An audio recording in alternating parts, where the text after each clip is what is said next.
Pelajaran kita sudah masuk di pelajaran yang ketiga, walaupun judulnya adalah awal yang kasar. Di sini kita akan mempelajari bagaimana Musa setelah kembali ke Mesir, lalu mengadakan pertemuan yang pertama dengan Raja Firaun. Jadi sebenarnya dosa yang tidak bisa diampuni adalah bukan dosa berat, dosa sering, tapi dosa yang dosa yang tidak dimintai ampun secara sederhananya. Karena semua dosa besar, kecil, sering, jarang, itu kalau minta ampun akan diampuni. Kita juga harus ingat dan percaya janji Tuhan itu dan sesuai dengan waktu Tuhan. Kenapa orang sering kecewa dengan merasa kayaknya nggak dijawab? Karena mereka pasang standar ya. Namanya kita minta, ya.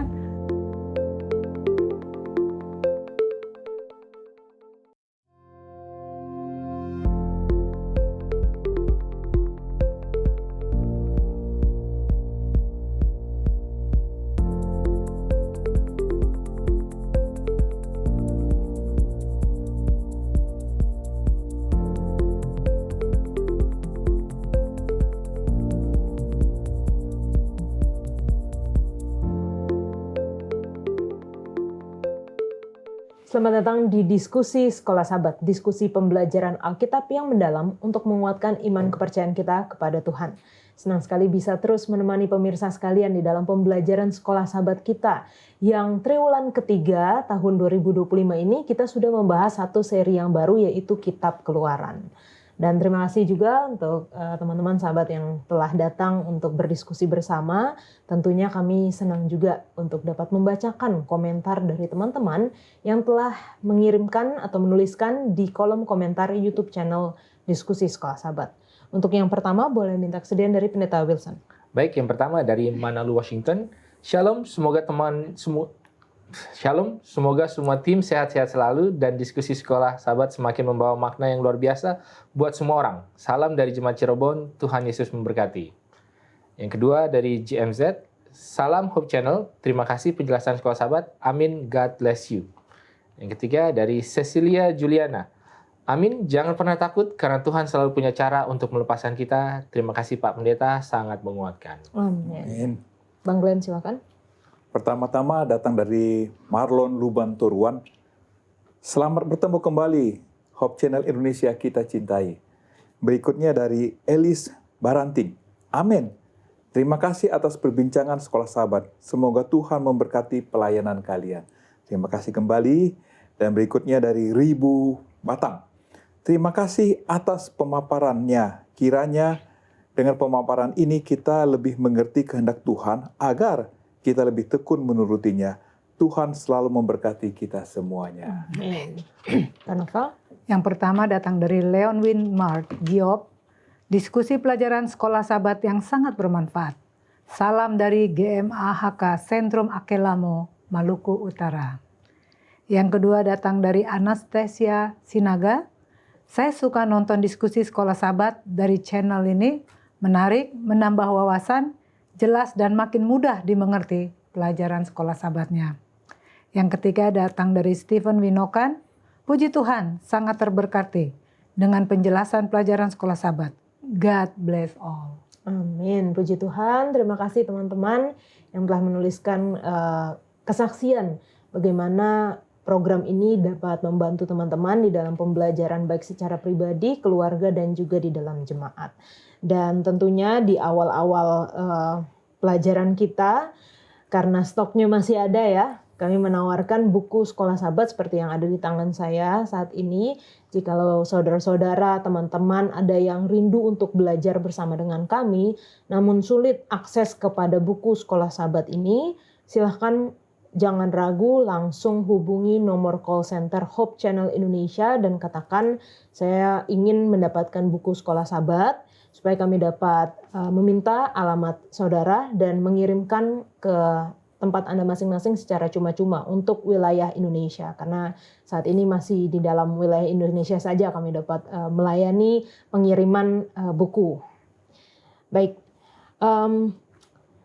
pelajaran kita sudah masuk di pelajaran yang ketiga, walaupun judulnya adalah awal yang kasar.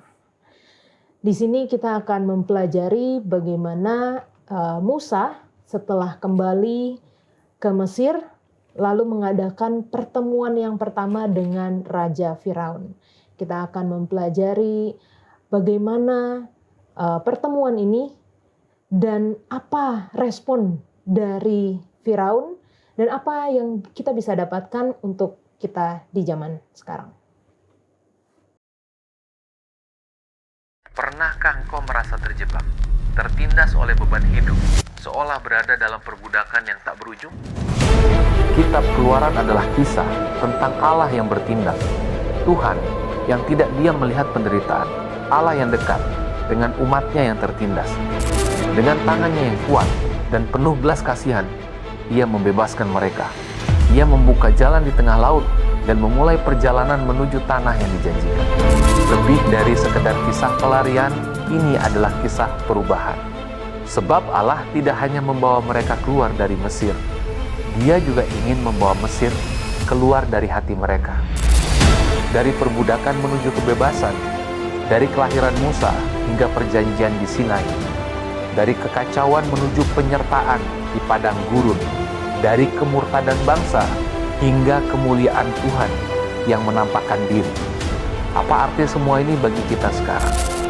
Allah kita adalah Allah penebus. Ia memanggil, memimpin, mengajar, dan mengampuni. Dan Allah yang sama masih melakukan hal yang sama sampai hari ini dan selamanya. Mari kita mulai perjalanan yang menuntun menuju Eksodus. Kitab Keluaran.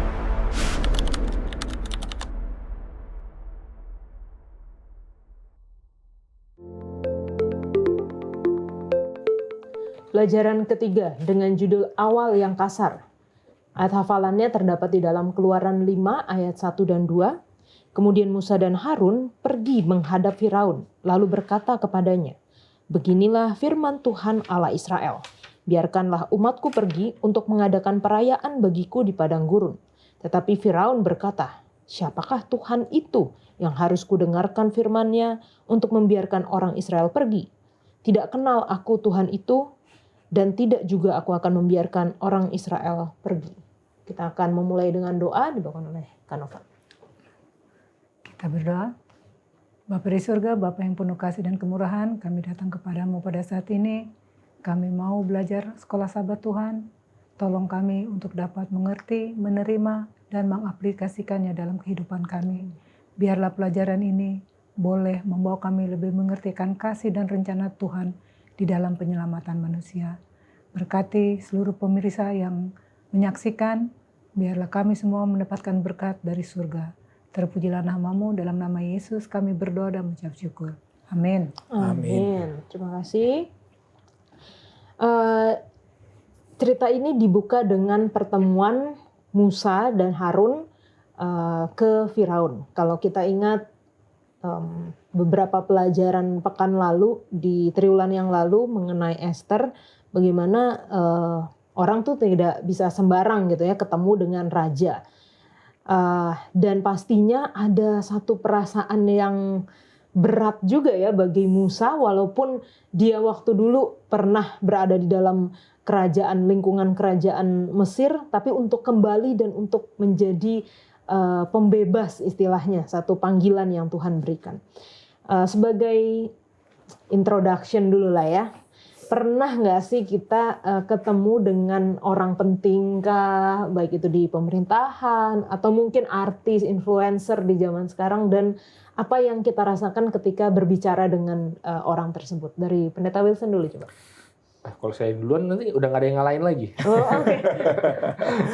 Karena waktu itu saya pernah ketemu dengan Barack Obama. Oh. Nggak ketemu juga sih sebenarnya. Jadi waktu itu dia lagi diundang untuk berbicara sebagai commencement speaker atau pembicara penamatan lah di kampus waktu itu, dan kebetulan saya lagi kuliah di sana kan, walaupun bukan kelulusan saya, kelulusan kakak tingkat karena ini tahun 2008. Jadi sebenarnya dia belum jadi presiden, masih senator di Chicago. Dan dilihatnya pun juga 50 meter jauh. Tapi itulah orang paling tinggi dan paling terkenal yang pernah saya temui. Jadi kalau bilang interaksinya ya kelihatannya waktu itu kan dia memang kelihatan orangnya sangat fasih ya, eloquent ya kan. Kalau bicara terus gayanya sangat meyakinkan, di depan pun dilihat dari jauh pun karismanya masih terpancar. Wah, jadi ya memang cocok lah dia jadi waktu itu menang jadi presiden. Oke. Kalau Bang Glenn, ada yang lebih tinggi dari Barack Obama? Nggak ada tuh. Saya justru lebih rendah. Saya cuma teringat waktu ketika masih melayani di Papua, lalu ada anggota jemaat katakan, mari kita ketemu sama Bapak Bupati. Wah, ini paling tinggi di tempat itu kan. Jadi kami pergi ke kantor Bupati. Ya, sebagai misionaris pakaian kita terbatas karena kita nomaden. Jadi kita pakai yang terbaik untuk ketemu sama Bapak Bupati. Saya lupa, kita dikasih bantuan atau tidak ya saat itu. Tapi kenangan itu tidak pernah saya lupakan, bagaimana di satu tempat kita bisa bertemu orang tertinggi di wilayah tersebut. Oke. Kalau Kanova? Kebetulan ini related sama pekerjaan saya. Jadi saya bertemu dengan salah satu motivator yang terkenal, yang handal, yaitu Bapak James Gui ya. Jadi waktu itu ada acara di kantor dan saya pengen tahu susah nggak sih ya mau nanya pekerjaan sama dia gitu kan. Susah nggak sih untuk menerima ilmunya? Dan saya sempat ada bertanya dan dia jawab ternyata simple banget ya.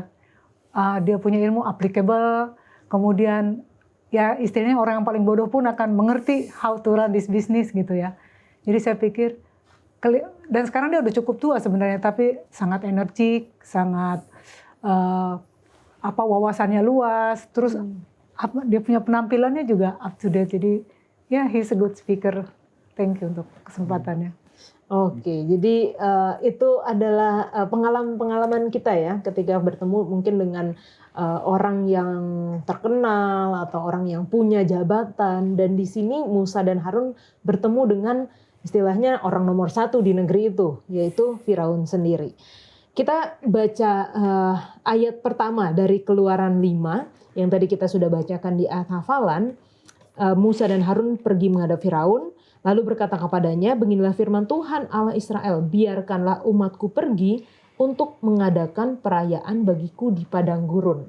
Selama ini kalau misalnya kita tahu bagaimana Musa ingin atau dipanggil Tuhan untuk mengeluarkan bangsa Israel, ya untuk keluar aja gitu kan. Tapi ternyata permohonan pertama atau izin pertama yang diminta adalah mengadakan perayaan di padang gurun.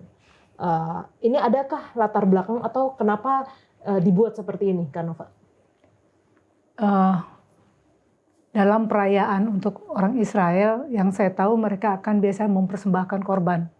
Ya, jadi kalau mereka atau kalau Musa berpikir bahwa dilakukan di tanah Mesir, orang Mesir itu sangat mendewakan binatang-binatang. Banyak sekali dewa-dewa mereka yang dari binatang. Jadi kalau mereka akan melaksanakan korban dan membunuh binatang di tanah Mesir, itu akan bisa menjadi laknat buat orang Mesir. Yang ada bukan beribadah malah jadi rusuh mungkin ya.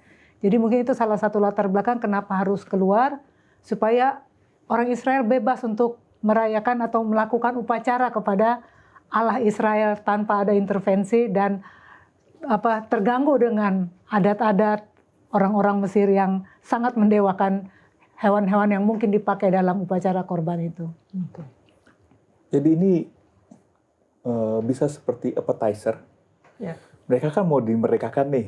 Ayo sekarang kita ke padang gurun, rasakan kemerdekaan walaupun beberapa saat. Jadi ini adalah mereka boleh merasakan bagaimana bebas dari budak.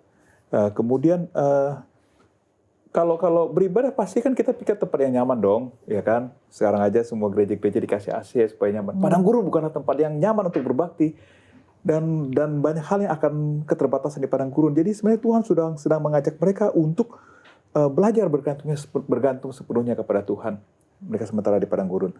Dan yang terakhir adalah Tuhan mulai mengajak mereka untuk mengalihkan pandangan dari dewa-dewa orang Mesir. Kita baca ada 1.500 something dewa-dewa orang Mesir. Sekarang mereka dibawa ke padang pasir, tidak ada dewa-dewa lagi, mereka fokus untuk menyembah Allah. Jadi yang menarik adalah sebenarnya bisa digabung poinnya dari poinnya Kanova juga, karena kalau kita bayangkan mungkin analoginya seperti kalau kita ada di negara di India lah contohnya kan ya, kan ini kan mereka menyembah sapi lah ya, atau nggak boleh dimakan, bahkan nggak, McDonald-nya pun juga di sana nggak pakai daging sapi katanya ya. Jadi akan sangat merupakan suatu penghinaan, dan ini memang secara eksplisit ditulis juga di dalam Keluaran pasal 8 ya. Kalau di Keluaran pasal 8 ayat 526 dikatakan, tidak patut. Firaun bilang, pergilah persembahkan korban pada Allahmu di negeri ini saja. Terus Musa bilang, tidak patut kami berbuat demikian, sebab kami persembahkan pada Tuhan Allah kami adalah kekejian bagi orang Mesir. Jadi gimana nih? Ini kan lambang ilahi, terus kemudian malah disembelih, malah dibakar, kan itu kekejian. Jadi ada poin itu juga. Lalu kemudian ada poin, kalau poinnya Bang Glenn kan bagi bangsa Israelnya, ini percobaan lah supaya mereka bisa mengetahui. Tapi ada satu lagi poin percobaan, yaitu bagi Firaunnya sendiri. Dia siap nggak? Dia siap nggak untuk melepaskan? Jadi kan istilahnya kan bukan berarti bahwa Allah sementara sedang mencoba menipu, ya, menipu bangsa Israel ataupun menipu Firaunnya, bilang kan mau dilepaskan, tapi kok waktu ngomongnya cuma sebentar aja 3 hari. Jangan pas 3 hari nggak balik-balik gitu. Sebenarnya bukan itu. Tapi tentang bagaimana bahwa mau memberikan sebuah kesempatan ataupun sebuah awal bagi Firaun itu untuk memberikan konsesi terhadap permintaan yang lebih mudah untuk diberikan. Supaya kalau dia sudah bisa memberikan itu, ya yang berikutnya kan mungkin bisa lebih lebih mudah untuk diberikan lagi tanpa harus melalui showdown ini, seperti kayak harus ada tulah, harus ada ini segala macam, tanpa itu. Jadi kita bisa melihat bahwa Allah ini sementara sedang mencoba untuk memberikan kesempatan bagi Firaun untuk menerima perintah Allah. Nah, kita akan lihat di pelajaran selanjutnya seperti apa jawabannya mungkin di bagian selanjutnya. Tapi untuk itu, jadi supaya tidak ada alasan bagi Firaun mengatakan, loh, kok permintaan ini terlalu sulit, kok tiba-tiba, kok begitu begitu besar, begitu berat, begitu langsung. Makanya coba ada tahapan-tahapannya. Gitu. Salah satunya seperti itu. Oke. Jadi kita bisa melihat ya, ini bukan, tadi Pendeta Wilson katakan, bukan akal-akalan, bukan strategi, bukan ini begitu dari padang gurun nanti langsung kabur dari padang gurun gitu ya. Enggak seperti itu, tapi itu ada tahapan-tahapan. Dan yang saya suka tadi dikatakan ini satu kesempatan bagi Firaun. Allah memberikan kesempatan bagi Firaun untuk menerima siapa Tuhan itu. Tapi responnya ternyata yang tadi ya, siapa Tuhan itu? Gimana Kak Nova?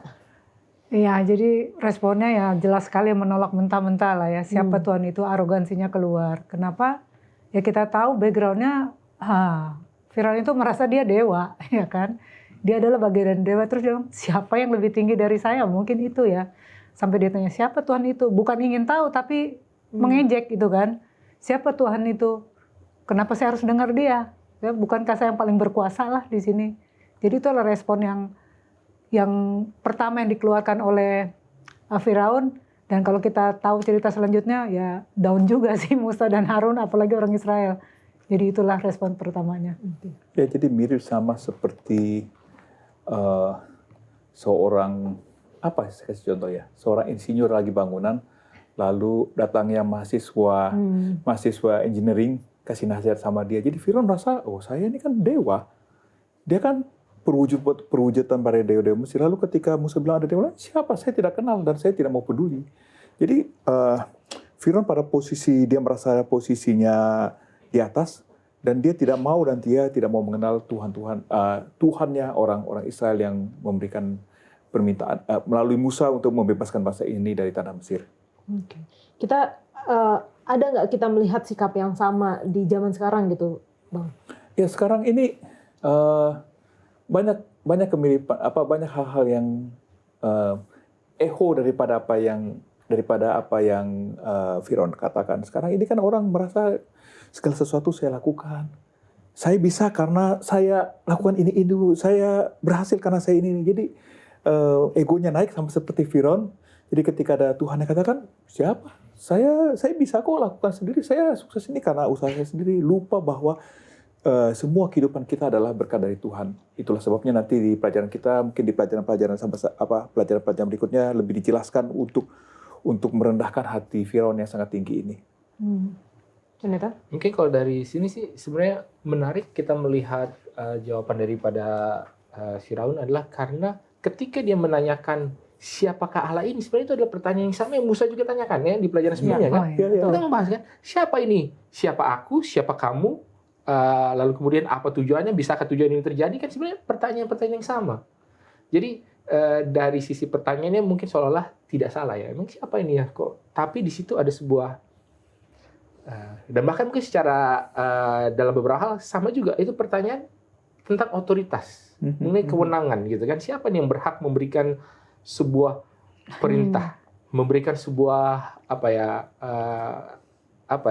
perintah lah, ini jurisdiksinya di mana ya? Ini bukan jurisdiksi dia kan, sama kan kalau ada presiden mana gitu kan datang ke negara kita, terus tiba-tiba dia bilang dia mau bikin keputusan itu kan lah siapa kau gitu kan, walaupun dia presiden gitu. Jadi prinsip yang sama, tidak mengenali atau tidak mengakui otoritas Allah, ya sebenarnya adalah prinsip yang muncul di surga juga. Itu ketika Lucifer, setan memberontak, ya kan, dia tidak mau mengakui Allah sebagai Allah, sebagai yang berhak untuk memberikan aturan, memberikan hukum, memberikan segala sesuatu keputusan-keputusan. Dia memutuskan sendiri, dan itulah yang tercerminkan kembali juga di dalam sikap bagaimana Firaun yang pada saat itu dia merasa bahwa dia adalah dewanya, ya kan? Ya, karena kan Firaun itu adalah titisan dewa ataupun perwakilan dewa ataupun adalah ya Allah bagi bangsa Mesir pada saat itu ya. Sehingga ketika dia bilang wah ada dewa lain yang menyuruh-nyuruh, ya nggak bisa lah, sayalah yang berkuasa di sini. Dan itulah yang menjadi sebuah perseteruan yang nanti akan terbukti ya, dan di dalam setiap interaksinya dengan Firaun ataupun ketika memberikan komentari kan selalu dibilang bahwa supaya mereka mengenal siapakah Allah. Ya, karena kan ditanya siapa kamu, nah, ya supaya kamu tahu inilah yang terjadi ya, mungkin seperti itu kira-kira. Dan ini jadi bibit-bibit ya bagaimana bahkan sampai di zaman sekarang saya ingin menentukan benar salah saya sendiri gitu.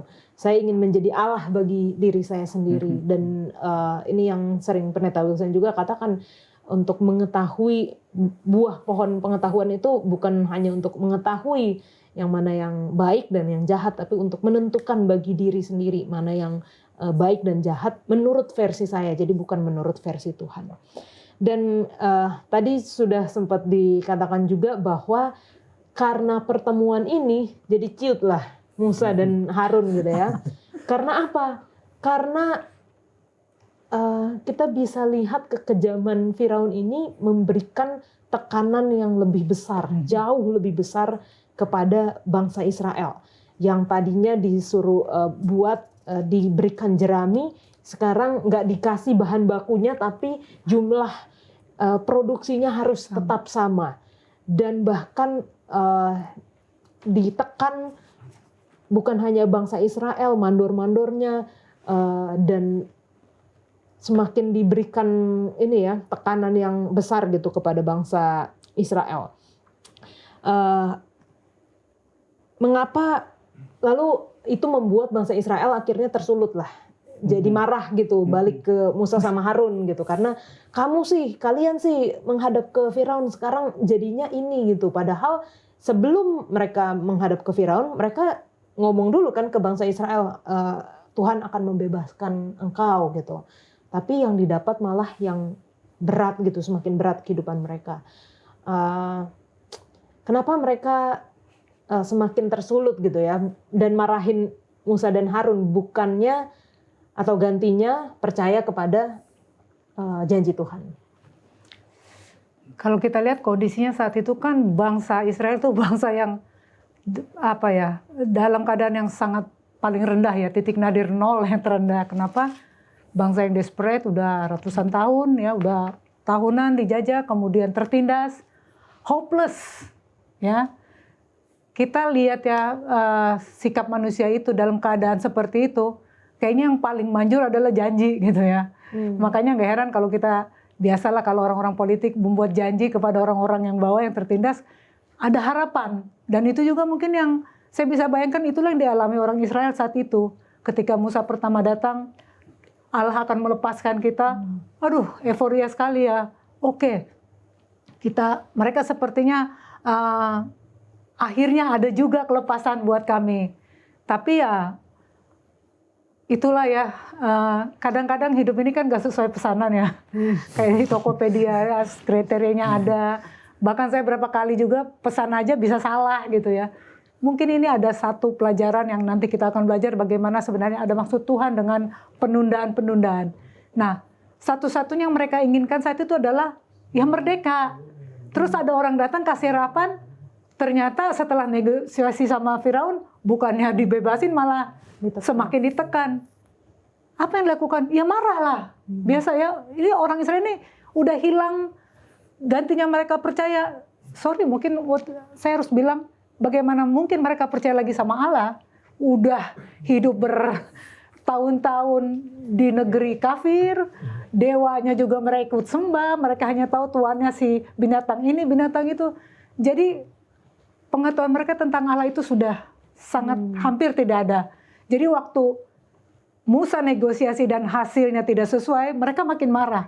Kenapa? Mereka tidak pikirin Tuhannya lagi, tapi bilang ini si Musa, gara-gara Musa maka kami jadi menderita. Jadi itu situasi yang sebenarnya normal buat orang yang bangsa yang desperate. Itu sih yang bisa saya lihat dari cerita ini. Oke, Nata? Ya mungkin kita harus sadari juga bahwa ada ekspresi yang mengatakan it's always darkest before dawn, gitu ya. Selalu paling gelap sebelum terbit, gitu ya. Walaupun itu salah ya, memang titik tergelap dalam malam itu adalah ya sekitar tengah malam. Tetapi secara emosi, secara psikologi itu betul. Kenapa? Karena ketika ada pengharapan, ya seperti tadi sudah dibilang kan, untuk ada jalan keluar, semua rintangan yang ada itu menjadi sesuatu yang relatif lebih berat daripada ketika harapan itu belum diberikan. Nah, tapi dalam bahasa Israel kita juga harus akui bahwa ini bukan cuma secara psikologis saja, karena secara fisikalnya benar kan dibikin lebih susah, ya. Bukan aduh kayaknya karena udah mau mikir-mikir mau bebas sehingga kerja aja udah males gitu kan. Itu kan soal lebih berat. Enggak, kerjanya memang dibuat lebih berat dengan tadi kan tidak dikasih jerami, suruh ngumpulin sendiri. Dan ya ini kan sebenarnya adalah permainan psikologis juga kan ya. Jadi ketika ada otoritas kewenangan daripada Firaun ini mau di-challenge oleh Allahnya orang Israel, ya Firaun menunjukkan bahwa dialah yang berkuasa atas Allah, atas orang Israel. Dan orang Israel pun juga jadi bertanya-tanya, jadi siapa sebenarnya yang punya kekuasaan? Katanya Allah sanggup membebaskan. Nah, ini makanya itu menjadi komplain mereka kan kepada Musa. Tapi kok tidak terjadi? Dan yang perlu kita pahami pada saat itu ya, kalau orang bilang kan, wah kalau hindsight atau melihat ke belakang, wah semua itu jago, semua itu bijaksana, semua itu beriman. Tapi kalau pada saat itu, sebenarnya bangsa Israel kan tidak tahu siapa itu Tuhan. Tidak mengalami apapun. Yang mereka tahu cuma legenda Abraham. Tapi kalau kita bilang, dari Abraham sampai Yusuf itu kan tidak terlalu banyak mujizat yang terjadi. Bahkan hampir tidak ada. Dan mereka juga mungkin belum, ya mungkin kalau legenda-legenda penciptaan seperti di kisah Kejadian kan, kita tahu Kejadian kan ditulis oleh Musa, jadi mungkin mereka belum ada gambaran umumnya. Jadi memang mereka nggak tahu Allah ini sebenarnya bisanya apa sih. Makanya itu ada mungkin kalau dibilang teatrik itu terlalu manusiawi ya. Tapi mungkin kadang-kadang memang Allah membiarkan keadaan itu sampai benar-benar seolah tidak ada jalan keluarnya, barulah Allah akan menunjukkan, loh kalau dengan saya ini lebih baik, saya bisa gitu ya. Jadi bisa dibilang juga ini adalah sebuah seperti tarik ulur, tapi ketika itu terjadi membuat pelepasannya daripada bangsa Israel itu lebih luar biasa. Seperti itu. Oke, terima kasih penjelasannya. Teman-teman jangan kemana-mana, kita lanjutkan setelah yang satu ini.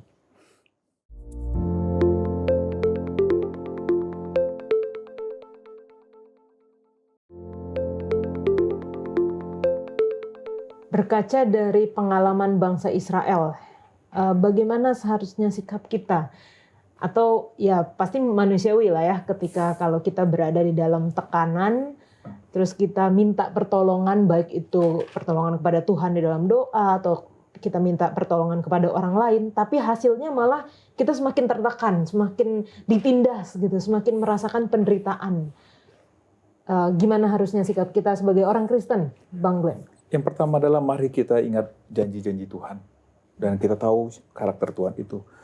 Sama seperti di buku Keluaran 6 ayat 6 dan 7, Tuhan nyatakan siapa dirinya. Akulah Tuhan, aku akan menebus kamu, aku akan menjadi Allahmu. Jadi yang Tuhan inginkan bagi kita adalah kita percaya kepada siapa Tuhan kita itu. Di buku Yesaya dikatakan, aku akan memegang engkau dengan tangan kananku yang penuh kuasa itu. Jadi mari kita ingat siapa janji Tuhan. Kemudian yang kedua adalah, kalau kita lihat pengalaman Abraham, Tuhan bilang, masalah tidak selesai, dia bantu Tuhan, dalam tanda kutip, akhirnya jadi masalah.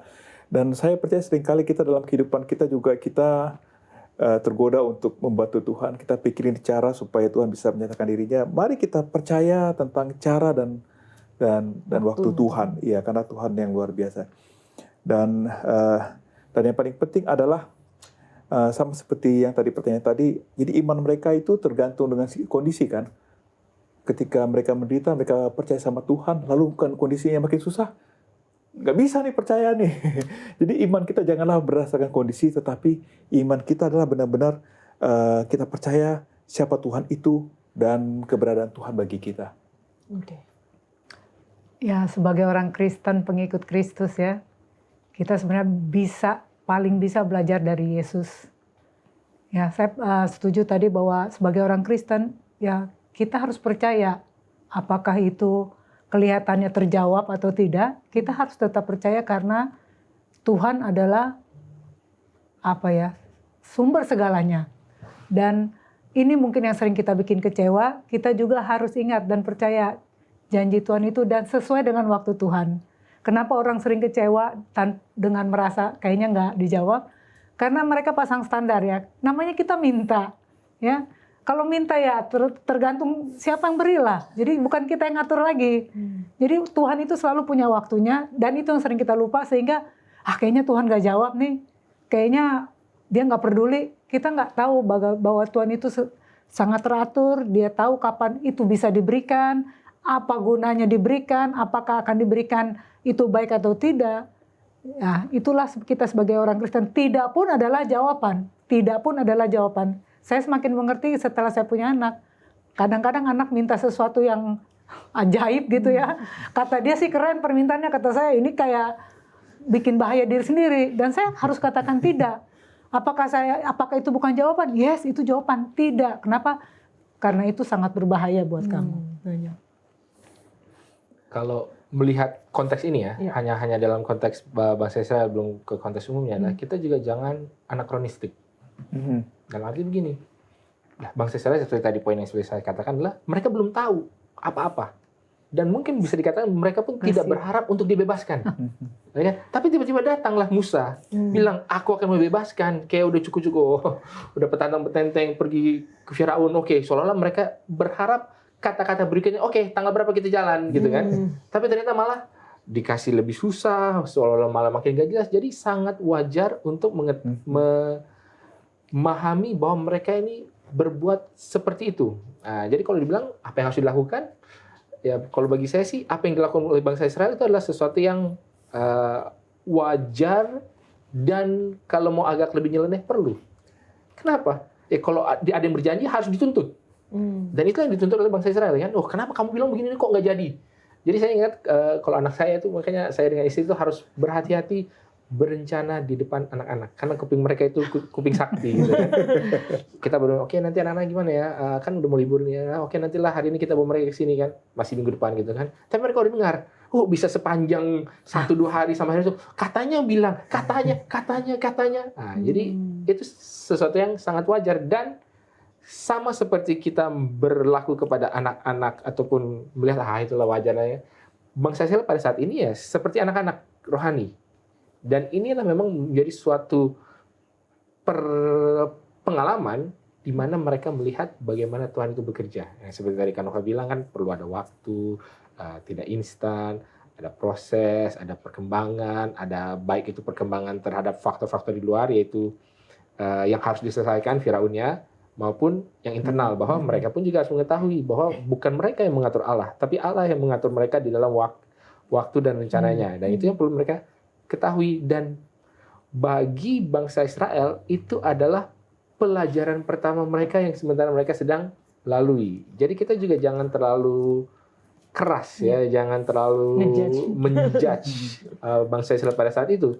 Nanti kalau udah di keluaran berikut-berikutnya yang di padang gurun itu di ya. padang gurun ya baru boleh agak sedikit kita bilang, kan kau sudah punya pengalaman. Kalau dulu belum, jadi nggak apa-apa. Tapi kan ya itulah. Tapi pada saat ini menurut saya itu ada satu respons yang wajar, normal dan perlu. Jadi jangan sampai ketika Allah berjanji kepada kita tidak kita tuntut. Ya kan, harus dituntut gitu loh. Jangan menyerah, oh ya Allah nggak jadi, oh ya adalah oke lah, sudahlah, memang mungkin Allah salah nyebut, mungkin saya salah dengar. Jangan begitu juga. Jadi bahwa bangsa Israel ini menginginkan supaya itu terjadi, itu sesuatu yang perlu. Nah, cuma mungkin caranya seperti apa, jangan terlalu menjudge juga, karena ya ini kan perkembangan kedewasaan kerohanian daripada bangsa Israel. Nah, mungkin itulah pembelaan saya kepada bangsa Israel. Oke, dan kalau kita lihat di sini ada dari awal cerita ini aja ya, ada beberapa kali percakapan gitu. Percakapan Musa dan Harun bicara dengan Firaun, lalu Firaun kepada para pengerah dan mandor di Mesir, lalu para pengerah mandor berbicara kepada bangsa Israel, terus datang lagi mandor Israel berbicara kepada Firaun, mandor Israel berbicara kepada Musa dan Harun, dan ini Musa berbicara kepada Tuhan, lalu berbicara kepada orang-orang Israel, dan puncaknya di cerita selanjutnya adalah Tuhan berbicara kepada Musa. Itu yang kita bisa lihat di dalam Keluaran 6. Apa sebenarnya isi dari percakapan, atau apa yang Tuhan katakan kepada Musa dan janji-janji yang Tuhan berikan kepada Musa? Oke, di Keluaran 6 dibuka dengan kata yang paling tegas, akulah Tuhan. Karena di situ Musa baru masih menanyakan, ya sama seperti Firaun, siapa Tuhan itu? Tuhan ingin memperjelas identitasnya, akulah Tuhan, absolut. Oke, kemudian saya senang di ayat keempat, aku ingat perjanjianku. Ya kita pikir Tuhan lupa, tidak, Tuhan tidak pernah lupa. Aku ingat perjanjianku. Dan isi percakapan selanjutnya, dia memberikan banyak janji melalui Musa yang tentunya akan disampaikan atau dilakukan kepada bangsa Israel untuk membawa mereka keluar dari Mesir. Dikatakan apa? Selanjutnya sepanjang ayat berikutnya, aku akan menebus kamu. Kemudian aku akan melepaskan kamu dari perbudakan. Ini janji Tuhan ya. Kemudian aku akan menebus kamu. Aku akan mengangkat kamu menjadi umatku dan aku akan menjadi Allahmu. Ini yang paling, sebenarnya derajatnya paling tinggi ya. Kamu akan menjadi umatku dan aku akan menjadi Allahmu. Kalau sudah Tuhan declare, sayalah Tuhan kamu dan kamu adalah umatku, sebenarnya apalagi yang perlu kita ragukan dari janji Tuhan. Dan aku akan membawa kamu ke negeri perjanjian. Jadi sangat teratur janji Tuhan itu ya, sangat tersusun rapi. Bagaimana dia mulai katakan bahwa dialah Tuhan, dia akan lepaskan, bahkan dia akan membawa sampai akhir dari kisah ini adalah membawa mereka ke tanah perjanjian. Bagi bangsa Israel, budaya mereka angka 7 itu angka yang istimewa. Artinya lengkap, sempurna. Nah, Tuhan juga di bagian ini di ayat 6 sampai 8 ini ada 7 janji Tuhan. 1, aku akan membebaskan kamu dari kerja paksa. 2, aku akan membebaskan kamu dari perbudakan. 3, aku akan menebus kamu dengan tangan yang teracung. 4, aku akan mengangkat kamu menjadi umatku. 5, aku akan menjadi Allahmu. 6, aku akan membawa kamu ke tanah yang kujanjikan. 7, aku akan memberikan kepadamu menjadi milikku. Jadi, dengan kata lain Tuhan sedang mengemphasize kepada bangsa Israel bahwa tadi dikenakan siapa dia, lalu dikatakan ini yang akan aku lakukan terhadap kamu. Bagian orang Israel adalah merespon dengan benar. Bagaimana? Percaya kepada Tuhan. Ada tambahan, Pendeta? Ya, mungkin tambahannya adalah bahwa memang ini kan strukturnya kan ada, seperti tadi sudah dibilang kan, bahwa tentang bagaimana pertama Allah menegaskan siapa dia kembali, bahwa dia adalah Allah. Ya, jangan main-main ya, akulah Allah gitu kan, aku adalah aku yang akan membuat ini akan terjadi. Lalu kemudian dia juga menegaskan janji yang sudah dia ucapkan. Aku sudah berjanji. Lalu kemudian dia memberikan mungkin janji-janji baru ya. Kalau bilang kan aku akan menjadi umatmu, aku mengeluarkan kau dari dengan tangan yang teracung, aku akan begini, aku akan begini. Jadi kita bisa melihat bahwa di dalam proses ini Allah mencoba untuk memberikan pengertian, pemahaman, ya kan, bahwa oh ya dia bisa. Dan yang menarik adalah bagaimana respons daripada bangsa Israelnya. Bangsa Israel kan mengatakan wah tidak mau, kayak tidak apa ya, pokoknya tidak mendengarkan ya. Orang Israel sendiri tidak mendengarkan gitu kan. Jadi menarik karena ketika kita melihat dari sisi Musanya, mungkin kalau mau kita sambungkan ke dalam satu panggilan misionaris ya, di dalam Yesaya 6 ayat 8 ya kan, ini aku utuslah aku gitu kan. Wah, seolah-olah ini sesuatu yang baik, oke, kamu pergi untuk diutus. Tapi kita lupa bahwa jawaban Yesaya itu adalah jawaban yang agak naif gitu kan. Wah, dia baru mendapat pengalaman kan, bibirnya ditahirkan apa segala, lalu dia semangat pergi. Tapi ayat selanjutnya langsung Allah bilang bahwa aku akan mengutus kamu kepada apa? Orang yang tidak mau mendengar, mereka akan bertelinga tidak mendengar, punya mata tidak melihat, dan saudara. Jadi bahwa ya pekabaran yang disampaikan juga bukan berarti langsung akan diterima, langsung akan menjadi hal yang baik, dan itulah yang terjadi kepada Musa juga. Makanya Allah kembali menegaskan, yaitu strukturnya itu tadi kan, bahwa siapa dia, apa yang dia sudah katakan, dan apa yang akan dia lakukan. Jadi ya udah, itu aja dipegang. Jadi ini juga pelajaran awal, ya sama juga. Kita juga ketika melihat Musa juga jangan melihat Musa yang sudah di Gunung Pisgah atau di gunung, sebelum Pisgah lah ya, sampai di Gunung Sinai ya, bertemu muka dengan. Awalnya kan kalau kita lihat dalam pekan lalu, Musa juga nggak mau, siapa aku nggak bisa, aku nggak mau, kirim, dan lagi kirim aja orang yang lain. Wah ini udah parah sekali kan kita kan. Jadi pelajaran ini sebenarnya baik untuk kita pelajari ketika kita tempatkan bahwa ini adalah sebuah pelajaran juga bagi, kalau kita bisa lihat, ini debut bagi Allah, baik itu kepada Musa, kalau ada orang yang dipilih, kepada bangsa Israel, kalau ada umat yang dipilih, dan kepada orang luar.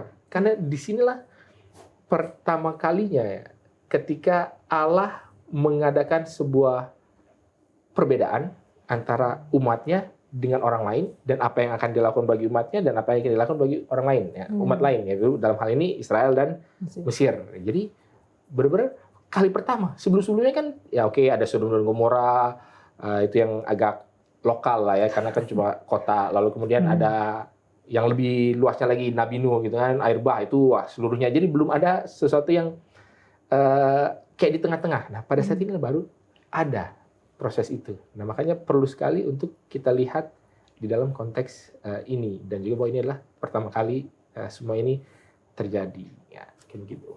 Dan kita bisa ambil pelajaran yang penting ya dari janji-janji Tuhan ini, karena pengalaman perjalanan bangsa Israel keluar dari Mesir menuju tanah perjanjian itu sering dijadikan acuan bahwa itu perjalanan kita ini sekarang, keluar dari perbudakan dosa menuju kepada masuk ke dalam kerajaan surga. Apa yang bisa kita dapatkan lah, Bang? Oke, jadi sama seperti orang Israel keluar dari perbudakan Mesir, kita juga dibawa oleh Musa. Maka kita juga yang sedang menjadi perbudakan dosa akan dibawa keluar dari perbudakan dosa. Lalu sebagaimana Israel masuk ke tanah perjanjian, kita juga akan masuk ke negeri perjanjian yang diberikan Tuhan kepada kita. Nah, tadi kan saya ngomong 7 janji Tuhan tuh. Nah, sebenarnya juga bisa kita aplikasikan nih. Kan aku akan membebaskan kamu. Maka Yesus akan membebaskan kita dari perbudakan dosa. Aku akan melepaskan kamu. Kita tidak lagi hidup di bawah kuasa dosa, iblis, dan maut. Karena kita akan hidup kekal bersama surga. Aku akan menebus kamu. Kita tahu Yesus telah mati di kayu salib bagi kita. Kamu akan menjadi umatku. Dan memang kita adalah bangsa yang terpilih, umat yang rajani. Aku akan menjadi Allahmu. Sekarang ini kita punya hubungan yang intim dengan Tuhan. Bahkan Tuhan itu kita panggil dengan Bapa. Lalu aku akan membawa kamu ke negeri. Ya, Tuhan akan bawa kita masuk ke dalam kerajaan surga. Dan terakhir adalah aku akan memberikannya kepadamu menjadi milikmu. Kita akan mewarisi hidup kekal dan kerajaan Allah. Jadi apa yang dijanjikan 7 janji Tuhan kepada orang Israel itu juga menjadi sesuatu yang menjadi jaminan dan janji kepada kita orang-orang percaya di zaman akhir ini. Dan kalau kita lihat proses awal ya, mungkin di cerita ini kan proses awalnya ya kita berada di proses awal, tapi jangan berhenti di proses awal gitu. Jangan kita maunya ya di awal aja terus, tapi kita berproses lah bersama dengan Tuhan. Kita akan lanjutkan pelajaran kita setelah yang satu ini.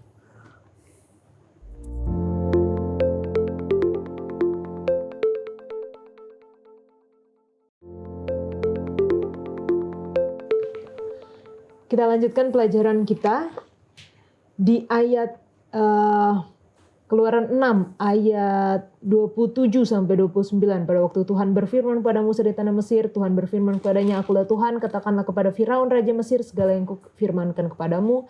Tapi Musa berkata di hadapan Tuhan, "Bukankah aku ini seorang yang tidak petah lidahnya? Bagaimana mungkin Firaun akan mendengarkan aku?" Dan selanjutnya di Keluaran 1 ayat 7. Keluaran 7 ayat 1. Berfirmanlah Tuhan kepada Musa, "Lihat, aku mengangkat engkau sebagai Allah bagi Firaun, dan Harun abangmu akan menjadi nabimu." Jadi kita melihat di sini kembali lagi Musa mengatakan dia tidak pandai bicara seperti alasan awalnya kepada Tuhan, tetapi Tuhan memberikan solusi, memberikan Harun sebagai juru bicaranya. Tetapi yang menariknya Tuhan mengatakan engkau akan menjadi seperti Allah bagi Firaun. Ini maksudnya apa dari ayat ini, Kanova? Saya juga sebenarnya waktu dapat pertanyaan ini saya cari-cari referensi ya, karena takut salah jawabannya. Nah, saya dapat satu kutipan di dalam Alfa dan Omega di halaman 306. Kenapa Tuhan mau mengangkat Musa seperti Allah bagi Firaun? Karena memang Musa dalam tugasnya dia akan menghancurkan belenggu penjajahan Mesir terhadap bangsa Israel, itu melambangkan Kristus yang akan menghancurkan pemerintahan dosa terhadap umat manusia. Jadi seperti gambaran Allah bagaimana, dan kita lihat juga bagaimana Musa yang memimpin bangsa Israel kan keluar dari tanah Mesir menuju Kanaan. Sebenarnya itu adalah gambaran bagaimana Allah sendiri akan menuntun kita dari Mesir, dunia perhambaan dosa ini, ke tanah perjanjian, yaitu tanah surgawi. Jadi alasan Musa untuk mengatakan bahwa dia tidak sanggup, dia tidak bisa, kayaknya Tuhan kasih apa ya, bagus sih dari segi psikologi, dikasih encouragement gitu ya. Sekarang kamu saya angkat menjadi menggambarkan Tuhan bagi Firaun. Mungkin juga penting buat Firaun ya, selama ini siapa Tuhan, dia nggak tahu, nggak pernah ngeliat. Sekarang ada Musa di depannya yang Tuhan katakan sebagai mengangkat dia sebagai Tuhan bagi Firaun. Jadi ya orang Mesir kan harus ngelihat Tuhan itu yang ada bentuk kan, nggak bisa yang berupa Allah yang nggak kelihatan. Jadi ya mungkin ada maksud Tuhan juga mengangkat supaya apa yang dikatakan setiap, nanti kan kita belajar ya, ada pelajaran bagaimana Musa selalu mengamarkan apa amaran Tuhan, setelah tidak didengar akan datang tulah seperti itu. Jadi terbuka juga hati Firaun untuk mendengar, oh ya benar-benar nih kayaknya sakti juga ini Musa ini ya. Jadi mungkin seperti itulah untuk diberikan Tuhan. Jadi Musa menjadi duta besarnya Tuhan. Perwakilan sama seperti kalau ada duta besar negara lain di Indonesia, itu kan nggak boleh kita ganggu-ganggu karena itu kan perwakilan negara. Jadi Musa ini sedang berhadapan dengan Firaun yang dewanya itu terlihat. Jadi kalau bilang Tuhan di mana, Tuhan nggak kelihatan, itu nggak masuk otak dari Firaun. Jadi perlu visualisasi daripada Firaun, itu yang pertama, sehingga Firaun boleh mengerti Tuhan. Kemudian yang kedua adalah secara struktur kan Tuhan ini Allah bicara kepada Musa yang adalah nabi. Nah sekarang kan dalam proses ini kan Harun yang ngomong kan, karena alasan Musa tadi yang nggak bisa lancar berbahasa lagi. Jadi Harun itu seperti nabi dan Musa itu jadi seperti itu kalau kita lihat dari secara strukturnya. Jadi ada beberapa sudut pandang yang bisa kita lihat kenapa ayat ini dituliskan. Jadi kalau mau mengutip cerita Ramayana, jadi suatu ketika Sitanya sudah diculik oleh Ravana kan, terus dikirimlah Hanuman duluan kan mengacaukan, ditangkaplah Hanuman ini kan, terus sama Ravananya kan didudukin di lantai. Terus apa yang Hanuman lakukan? Ya, ini salah satu interpretasi ya, ini karena waktu itu kita baca cuma dari komik kita. Dia duduk tapi ekornya naik gitu, jadi dia duduk sama tinggi dengan Ravana. Dan itu ada satu konsep yang penting. Kenapa? Dia menunjukkan bahwa dia itu tidak kalah secara status. Dan inilah juga yang dilakukan oleh Allah kepada Musa. Karena kalau kita lihat tanggapan dari Musa kan, bukankah aku ini orang yang tidak petah lidahnya, bagaimanakah mungkin Firaun akan mendengarkan aku? Oke, kita tahu Allah itu siapa. Paling tidak sejauh yang diungkapkan sampai saat itu. Lalu kemudian mereka juga tahu Firaun itu siapa. Tapi siapakah Musa ini? Bukan siapa-siapa. Ya. Jadi oleh karena itu perlu ada sebuah perubahan di dalam pemikiran, baik dari Musa, supaya dia tahu bahwa dia ini adalah memang orang yang dipakai, diutus, dan dia akan menjadi seperti tadi yang Bang Glenn bilang, ya sebagai duta besar, sebagai perwakilan yang punya otoritas kewenangan untuk berbicara atas nama Allah. Sehingga ketika dia berbicara, dia tahu dia berbicara sebagai apa. Bukan sebagai orang yang dibawa lalu melihat kepada Firaun lalu meminta. Enggak, dia adalah Allah bagi Firaun. Gitu. Bahwa karena Allah berbicara melalui dia. Lalu kemudian kalau kita baca di dalam kisah-kisah selanjutnya, kebanyakan daripada mujizat-mujizat kan dilakukan oleh Harun kan ya. Harun yang begini, Harun yang begini, Harunlah menjadi nabinya yang seolah-olah menjadi eksekutor lapangannya. Sementara Musa ya udah dia berfirman ini. Jadi supaya ada kesetaraan dan supaya ketika Musa berbicara pun dia juga ada mungkin percaya diri atau ada sense of identity-nya itu juga ada. Karena inilah yang Allah sementara sedang mau bentuk, ya kan? A sense of identity baik sebagai orang yang diutus Allah, sense of identity baik sebagai orang yang tidak mengenal Allah Tuhan seperti apa, lalu sense of identity sebagai umat yang sekarang sedang sementara akan dibebaskan, akan dijadikan Allah sebagai umatnya, milik kepunyaannya, bangsanya. Ini seperti apa? Dan ini semua sedang ditata secara live pada saat itu, dan mungkin nanti diformalkan ketika di Gunung Sinai, ketika ada perjanjian yang formal, lalu ketika ada ADRT-nya, ada segala macamnya, itu mungkin seperti itu. Oke, baik, terima kasih. Nah, ayat-ayat selanjutnya ini tidak kalah menarik ya, karena di ayat yang ketiga dikatakan, ini masih kata-kata Tuhan kepada Musa. Tetapi aku akan mengeraskan hati Firaun, dan aku akan memperbanyak tanda-tanda dan mujizat-mujizat yang kubuat di tanah Mesir. Kalau kita baca pelajaran, maksudnya ayat-ayat selanjutnya di cerita-cerita yang sudah masuk ke tulah-tulah, kita akan menemukan beberapa kali dikatakan Firaun mengeraskan hati, Firaun berkeras. Tapi ada juga Tuhan mengeraskan hati Firaun, sama seperti di dalam ayat yang ketiga ini. Jadi apa sih sebenarnya arti dari ayat ini, dan kalau memang misalnya Tuhan mengeraskan hati Firaun, apakah ada tujuan khususnya gitu? Kanova. Saya sebagai orang Kristen percaya satu prinsip, bahwa ranah yang tidak bisa Tuhan intervensi adalah hati manusia dan hak pilih manusia. Itu saya aminkan. Nah, masih di dalam buku yang sama, kebetulan saya juga dapat ini tentang kenapa sepertinya Tuhan mengeraskan hati Firaun. Jadi itu sebenarnya sudah dari awal, saat pertama kali Musa dan Harun membuat mujizat melemparkan tongkat jadi ular, kan di situ dikatakan ahli-ahli Mesir juga, jampi-jampi juga melakukan. Tapi sebenarnya itu bukan ular yang sebenarnya seperti tongkatnya Harun. Itu hanya ya ilmu-ilmu sihir, ya kuasa-kuasa kegelapan, dan setan di situ ikut berpartisipasi untuk mengacaukan pikiran Firaun, melihat kayaknya biasa aja, ternyata tukang-tukang sihir saya juga bisa. Dan situ Tuhan sebenarnya udah kasih petunjuk sama Firaun, ini ketahuan ular bohongan, benar-benar bukan ular, karena setan tidak punya kuasa untuk membuat sesuatu yang hidup. Tidak ada kuasanya sama sekali.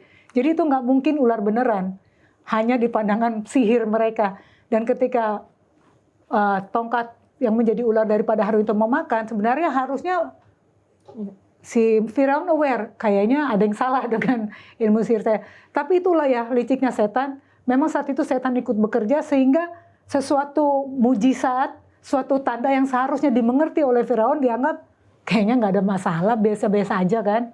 Nah itulah kenapa dia mulai mengeraskan hati di situ awalnya. Oh ternyata nggak ada yang istimewa dari Tuhannya itu. Saya juga bisa bikin. Dan kekerasan hati itu terus berlanjut dari satu kekerasan lain, itu habit kan dibangun dari kebiasaan ya. Sekali masih takut, 2 kali mulai berani, 3 kali nggak takut, 4 kali udah biasa aja. Jadi itulah kenapa tabiat kerasnya Firaun terbentuk, karena selalu menolak apa yang harusnya dia sudah percaya. Tapi ya awal-awal mungkin setan ikut andil ya, tapi kalau kita baca di tulah-tulah kayaknya udah keputusan dia sendiri, enggak lah gitu ya. Kalau jam 12 siang, panas lagi terik-teriknya, saya bawa 2 bahan. Bahan pertama adalah mentega, bahan kedua adalah tanah liat. Lalu saya taruh di bawah sinar matahari. Setelah 1 jam kemudian, apa yang terjadi sama mentega dan apa yang terjadi sama tanah liat, ya kan?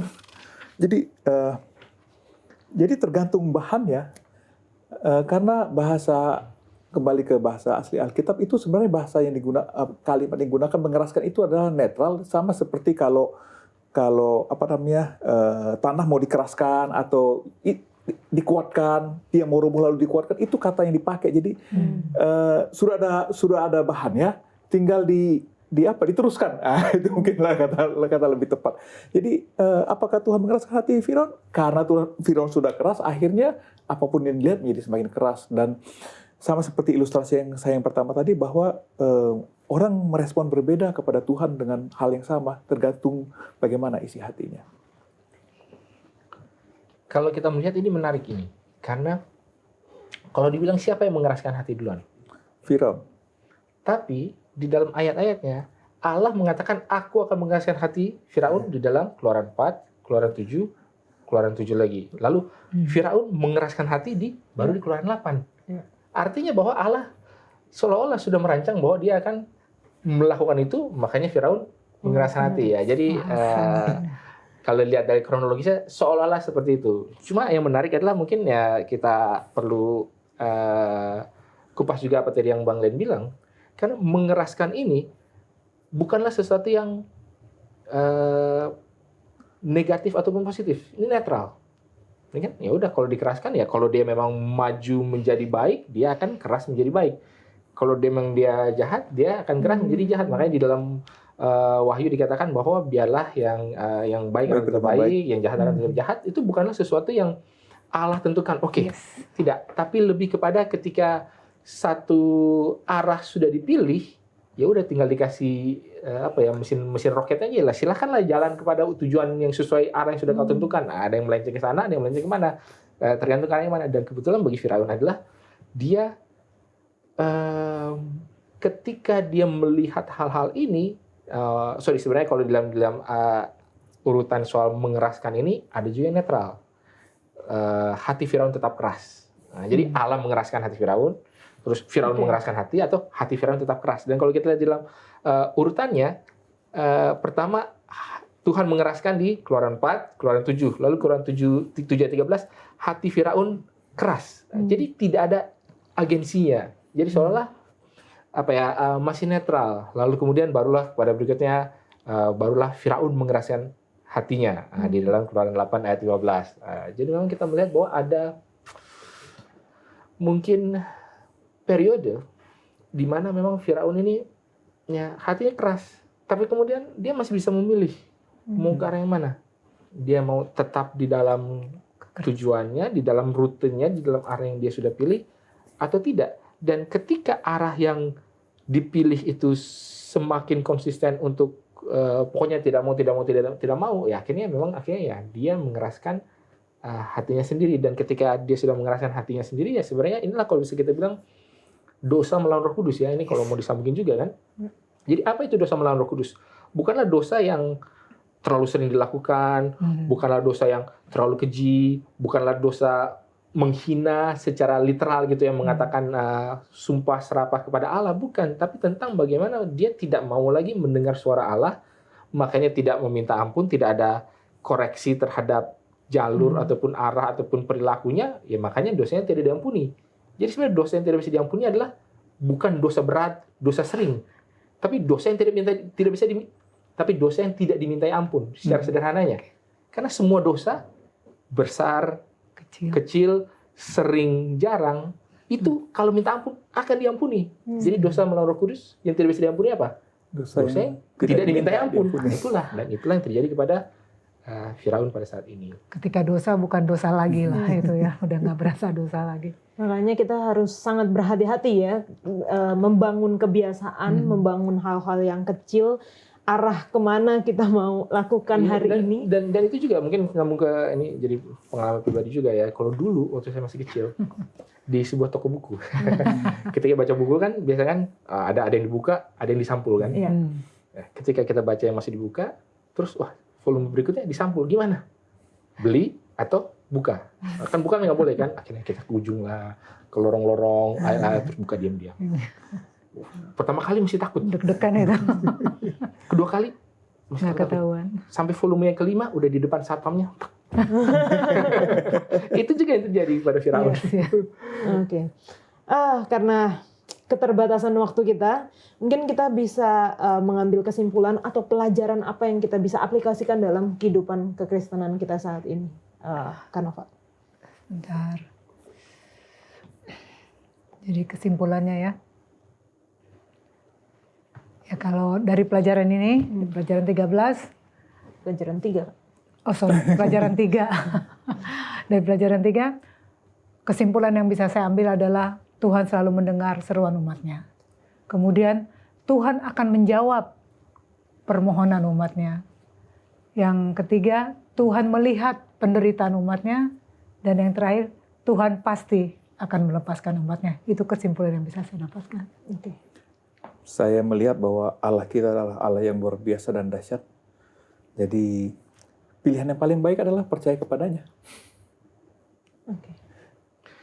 Oke, kalau pelajaran yang bisa kita ambil dalam hal ini ya, kita perlu mengetahui siapa itu Allah. Ya kan? Karena itulah pertanyaan yang salah satu yang pertama kan, yang Musa tanyakan langsung ini siapa, lalu kemudian yang Musa tanyakan on behalf of the Israel. Ya, kalau bangsa Israel bertanya kamu siapa, engkau siapa, perlu ada jawabannya. Dan dalam pelajaran ini, tadi seperti saya bilang bahwa inilah kali pertamanya kalau kita bisa bilang Tuhan itu go public, tidak lagi secara hanya kepada individu, kepada Abraham ya, tapi saat ini dia mau menggunakan suatu bangsa, sehingga perlu ada suatu proses yang terjadi, dan inilah proses yang terjadi kepada bangsa Israel. Dan kita akan melihat dinamikanya seperti apa, poin-poin pelajarannya seperti apa, pitfallsnya seperti apa, dan itulah bisa menjadi pelajaran bagi kita. Bila mana bangsa Israel itu adalah bisa kita bilang masih boleh dimaafkan oleh karena ketidaktahuan mereka, nah kita sulit untuk bisa dimaafkan. Karena kita sudah baca, kita sudah tahu ceritanya seperti apa, bahkan ujung ceritanya juga sudah tahu baik itu yang baik atau yang buruk. Nah inilah menjadi pelajaran bagi kita. Jadi bagaimana supaya kita bisa menggunakan ini menjadi pelajaran. Karena kalau kita tidak mau belajar, maka kita akan diajar. Dan pakai H. dihajar. Dan akan mengeraskan hati juga ya dalam arti seperti itu. Oke, teman-teman, sayang sekali karena waktu kita terbatas, tapi kalau teman-teman memiliki pertanyaan yang mungkin belum terjawab atau belum terbahas di dalam diskusi kita, langsung tulis di kolom komentar YouTube channel Diskusi Sekolah Sahabat dan kita akan membahasnya.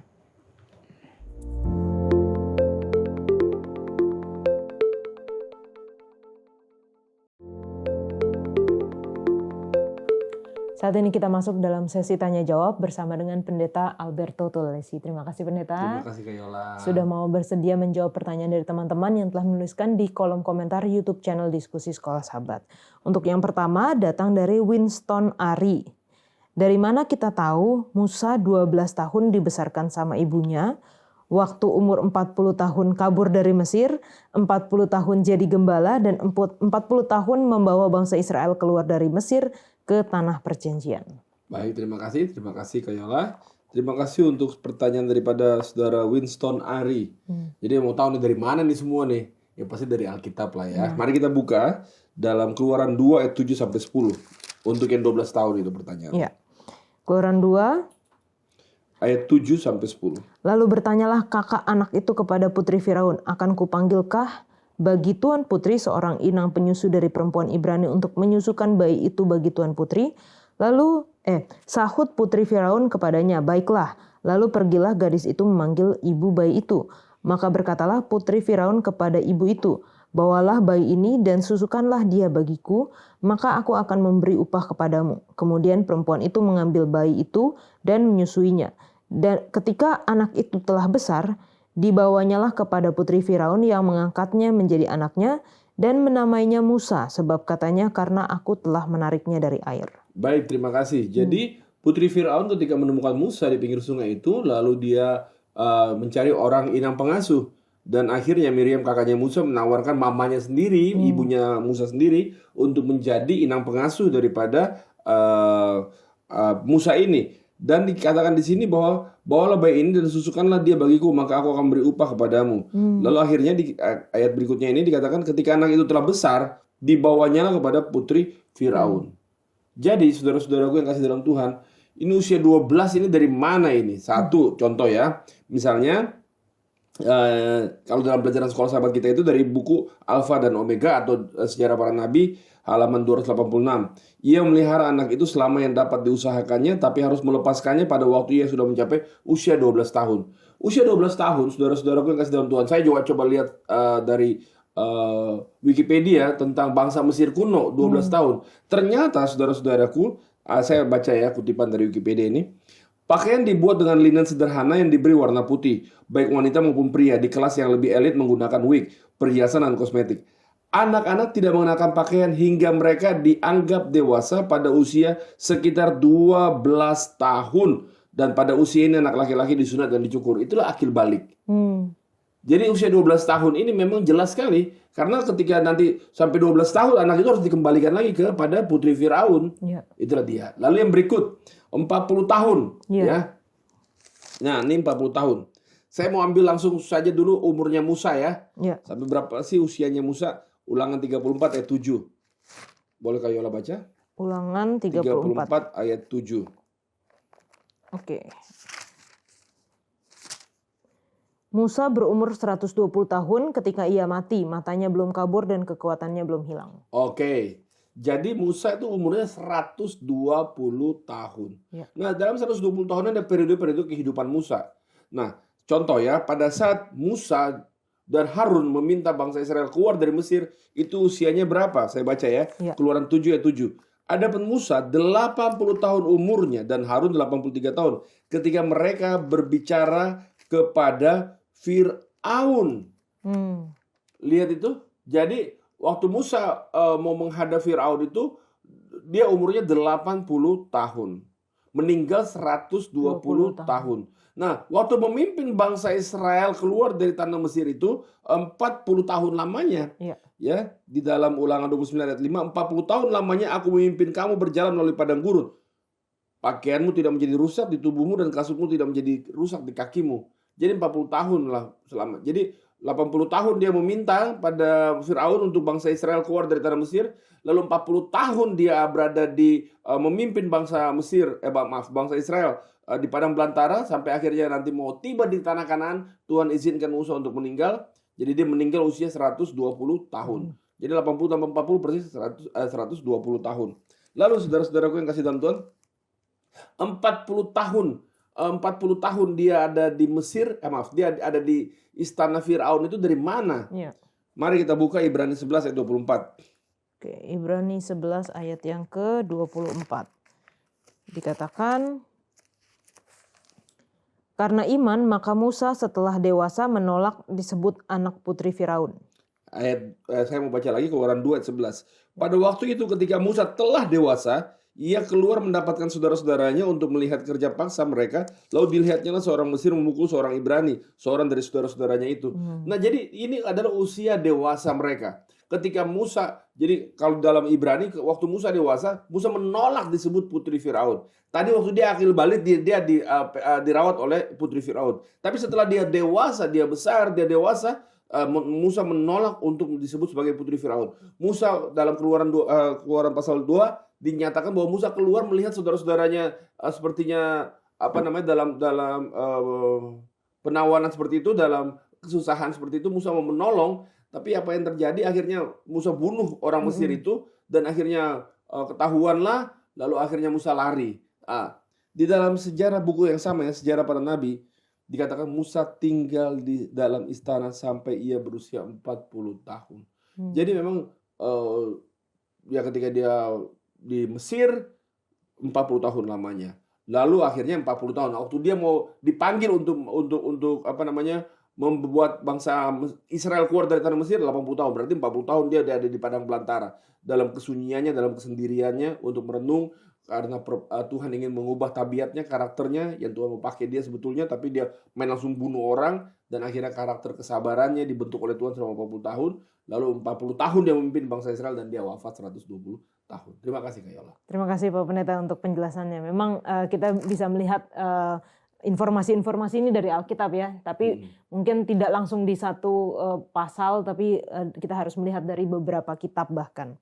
Selanjutnya, dari Elin Mau. Di buku Sekolah Sabat dituliskan, Tuhan juga memakai Musa di padang gurun yang sunyi untuk menulis di bawah ilham ilahi. 2 dari kitab-kitab tertua dalam Alkitab, Ayub dan Kejadian.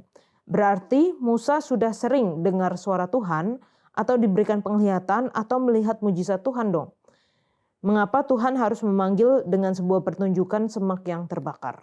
Baik, terima kasih Kak Yola. Terima kasih untuk pertanyaan yang bagus sekali dari saudari Elin Mau ya. Baik. Apakah Tuhan kenal suara Tuhan? Apakah Musa mengenal suara Tuhan?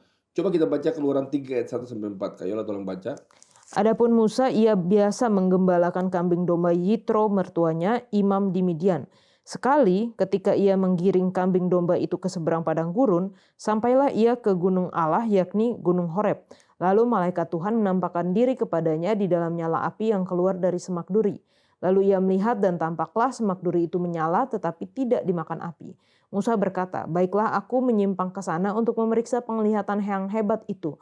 Mengapakah tidak terbakar semak duri itu? Ketika dilihat Tuhan bahwa Musa menyimpang untuk memeriksanya, berserulah Allah dari tengah-tengah semak duri itu kepadanya, Musa, Musa. Dan ia menjawab, ya Allah. Baik, jadi ada suara yang berseru Musa, Musa. Musa tahu itu Allah.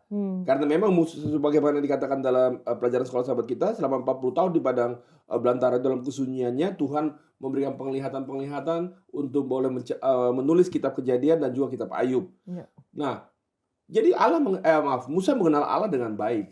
Musa mengetahui suara Allah. Waktu dipanggil dia tahu bahwa ini adalah Allah yang memanggil. Kalau kita nggak kenal, misalnya contoh, Kak Yola karena kita misal kenal ya, Kak Yola di tengah-tengah keramaian atau di tengah-tengah kesunyian, tapi nggak kelihatan Kak Yola suaranya, kita bisa tahu. Musa kenal suara Allah. Lalu kenapa pertunjukan yang luar biasa yang Allah lakukan? Kenapa? Ini untuk satu misi yang sangat besar.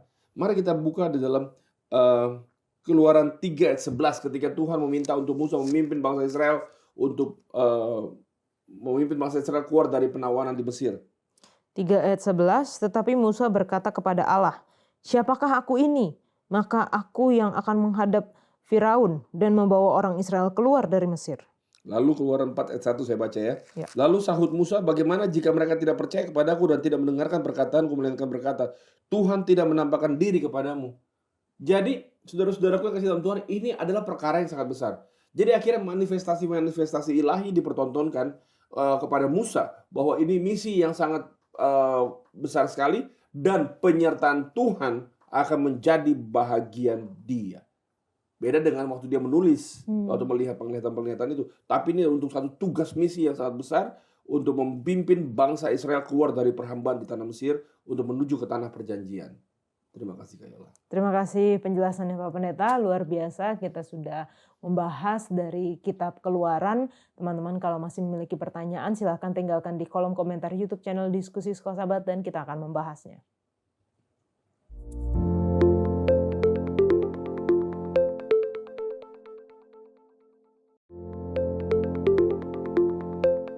Kita akan menutup diskusi kita dengan doa dibawakan oleh pendeta. Baik, mari kita bersatu dalam doa.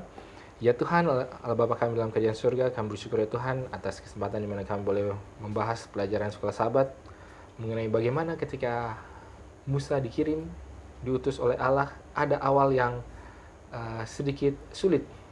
Tetapi ketika kami melihat, ketika kami pelajari bahwa Allah adalah Allah yang terus menyatakan bahwa Ia adalah Allah, bahwa Ia adalah Allah yang sudah berjanji dan akan menggenapkan janji yang sudah diberikan. Biarlah itu boleh menjadi sesuatu yang boleh kami pelajari, boleh menguatkan kami dalam perjalanan kami, dan biarlah seluruh pemirsa dimanapun dan kapanpun yang menyaksikan, boleh juga mendapatkan pelajaran-pelajaran, boleh dapat dikuatkan, boleh mendapatkan berkat yang sama yang dirasakan juga oleh bangsa Israel ketika mereka mendapatkan pembebasan dari perbudakan mereka. Bila kami dapat juga dibebaskan dari perbudakan dosa yang sudah mendera kami ini, Tuhan. Demi dalam pengharapan kami, dalam Yesus kami berdoa. Amin. Amin. Terima kasih Pendeta Wilson, Kanova, dan juga Bang Glenn. Di masa-masa yang sulit, percayalah bahwa Tuhan mendengar, Tuhan melihat, Tuhan memperhatikan kita. Dan marilah kita selalu punya arah dan fokus hanya kepada Tuhan, sehingga Tuhan akan mengeraskan kita, kita akan berkeras, kita akan menentukan tujuan kita hanya kepada Tuhan. Kita akan bertemu di pelajaran selanjutnya. Tuhan Yesus memberkati.